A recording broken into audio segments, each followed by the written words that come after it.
جی آج NAB ترامیم case جس کی سماعت سپریم کورٹ میں ہے، جس میں خان صاحب کو لاسٹ ہیئرنگ کے اوپر پیش کیا گیا تھا لیکن پورا بولنے کا موقع نہیں دیا گیا تھا۔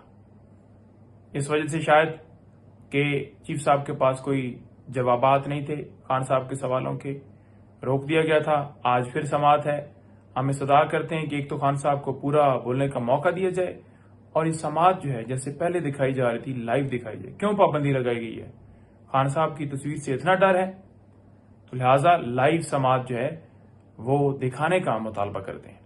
اس کے علاوہ آج انٹرا پارٹی الیکشن جو کیس تھا وہ آج سماعت کے لیے فکس تھا لیکن وہ ڈی لسٹ کر دیا گیا ہے، اویلیبلٹی نہیں ہے۔ جی بہانے آپ کو پتہ ہے بنائے جاتے ہیں۔ ابھی تک 3 دفعہ یا تیسری دفعہ ہے ہم نے انٹرا پارٹی الیکشن کروایا ہے، ہمیں ابھی تک جو ہے ہمارا نشان جو ہے وہ الاٹ نہیں کیا جا رہا، سرٹیفکیٹ جو ہے اپلوڈ نہیں کیا جا رہا۔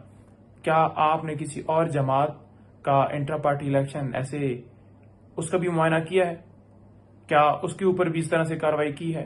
ہم نہیں کرتے کہ آپ ہم سے نہ پوچھیں، لیکن ہم نے اپنے آئین کے مطابق بالکل ٹھیک کروائے اور اعتراضات یا آپ نے سائن یہاں نہیں کیے یہاں کر دیے، اوپر نہیں تھوڑے سے نیچے کرنے تھے، اس طرح کے اعتراضات لگائے جا رہے ہیں۔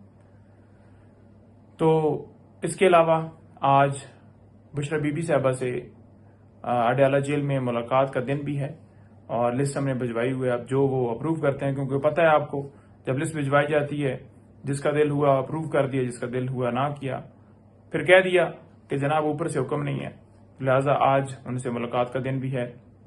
اس کے علاوہ آپ کو بتانا چاہوں گا کہ جو اظہر مشوانی ہے ہمارے سوشل میڈیا کے ٹائیگر، ان کے 2 بھائیوں کو رات کو اغوا کر لیا گیا ہے۔ قصور کیا ہے؟ قصور یہ ہے کہ وہ عمران خان کے ساتھ ڈٹ کے کھڑا ہے۔ اظہر بھائی کو پہلے بھی اغوا کیا گیا، اسی طرح سے ان کی فیملی کو اغوا کیا گیا اور اس وقت بھی آپ نے دیکھا کہ اتنے دن غائب کیا گیا، اب پھر وہی کیا جا رہا ہے۔ ہو سکتا ہے اسلام آباد ہائی کورٹ میں جیسے شاعر جو فراد ہیں اس کا کیس ٹیک اپ کیا گیا تھا، لاہور میں بھی کوئی جسٹس جو ہے اس طرح کا جو ہے وہ دکھائے اور ان کو جو ہے وہ پروڈیوس کروائیں۔ تو ہم بہرحال یہ صدا کر رہے ہیں کہ ملک کے اندر جو لا قانونیت ہے اسے بند کیا جائے۔ یہ 25 کروڑ عوام کا ملک ہے، آپ اس کے اوپر ہر روز اس کے اندر لوگوں کے ساتھ ظلم و زیادتی جبر کر رہے ہیں، یہ کب تک چلے گا؟